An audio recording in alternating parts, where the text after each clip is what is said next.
असं जर आपण म्हटलं असतं तर ती मतांमध्ये दिसली असती, सहानुभूती कुठेही मिळालेली नाही. मुळात सध्या जेलमध्ये जाणं हे खूप नकारात्मक हां, मी राहिलेलं त्याच नाही. मुद्द्याकडे येत त्यामुळे होतो. पण ठीक आहे, भ्रष्टाचाराचा आरोप हा अत्यंत गंभीर स्वरूपाचा होता आणि तोही दारू विक्रेत्यांबरोबरच्या भ्रष्टाचाराचा होता आणि त्यामुळे त्याचे परिणाम हे दिसत आहे. पण एक सगळ्यात महत्त्वाचा मुद्दा जो मला वाटतो, जर आपण तेलंगणातल्या निकालावर बघितलं, तेलंगणामध्ये खूप मोठ्या प्रमाणावर रेवडी कल्चर आलं, खूप मोठ्या प्रमाणावर वायएसआर तिथल्या समाजासाठी म्हणून वेगवेगळ्या स्कीम आल्या. मग तिथे बस फ्रीमध्ये महिलांसाठी हैदराबादमध्ये बस चालू झाल्या, इतर अनेक गोष्टींमध्ये फ्री कल्चर तिथे तयार केलं गेलं आणि त्यानंतर सहजतेनं सत्ता येईल अशा स्वरूपाचं चित्र उभं राहिलं. विकास कामही तिथे झालं का? तर मोठ्या प्रमाणावर झालं.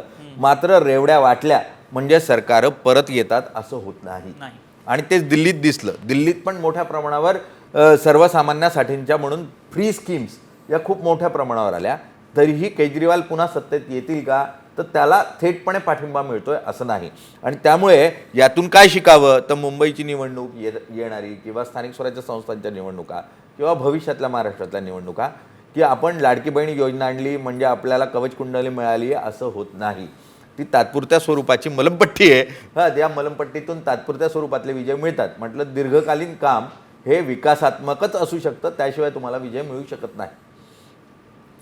शैलेंद्र सर, नाही, हेच मगाशी जे म्हणालो की एकीकडे media management in good sense म्हणजे आपल्याविषयी नकारात्मक बातम्या कमीत कमी कशा येतील याची खबरदारी घेणं, दुसरीकडे ज्या बातम्यांचा आपल्या पार्टीच्या प्रॉस्पेक्ट्सवर दुष्परिणाम होऊ शकतो त्या टाळणं, म्हणजे RSS मोठ्या संख्येने उतरले हे आलं नाही, त्याच्यानंतर केजरीवालांचे भ्रष्टाचार जास्ती प्रमाणात लोकांच्या चर्चेत येतील हे पाहत राहणं, तिसरीकडे काँग्रेसनी म्हणजे राहुल गांधींनी जो काही प्रचार केला संपूर्ण अटॅक त्यांनी केजरीवालांवर केला.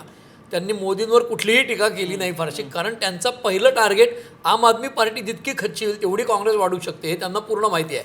की जसं डाव्या पक्षांनी ममता बॅनर्जींना मदत केली की ममता बॅनर्जी आल्या तरी चालतील, मोदी इथे येता कामा नये, त्याच्याबरोबर उलट राहुल गांधींनी दिल्लीमध्ये केजरीवालला पहिलं घालवलं पाहिजे तरच काँग्रेस वाढेल. कारण मोदींशी माझी राष्ट्रीय लढाई आहेच, मी राष्ट्रीय नेता आहेच. आपण एरवी राहुल गांधींच्याबद्दल लोक फार रिस्पेक्टफुली बोलताना दिसणार नाहीत, कारण सातत्याने पराभवाला सामोरे जात आहेत.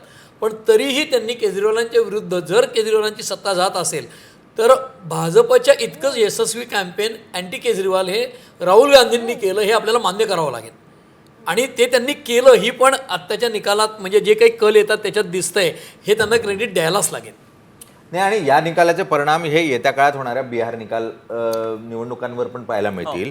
कारण दिल्लीमध्ये काम करणारा एक मोठा वर्ग हा बिहारी आहे आणि बिहारमधून आलेल्या कर्मचारी वर्गामध्ये कशा स्वरूपाचं वातावरण होतं किंवा बिहारमधून आलेल्या दिल्लीकरांच्या मतांची जर अभ्यास पुढच्या काळात झाला तर कळेल की तो जर मोठ्या प्रमाणावर भाजपकडे गेला असेल तर भाजपला दिल्लीनंतर बिहारचंही राज्य राखणं किंवा सत्ता पूर्ण बहुमतानं हातात घेणं हे शक्य होऊ शकेल.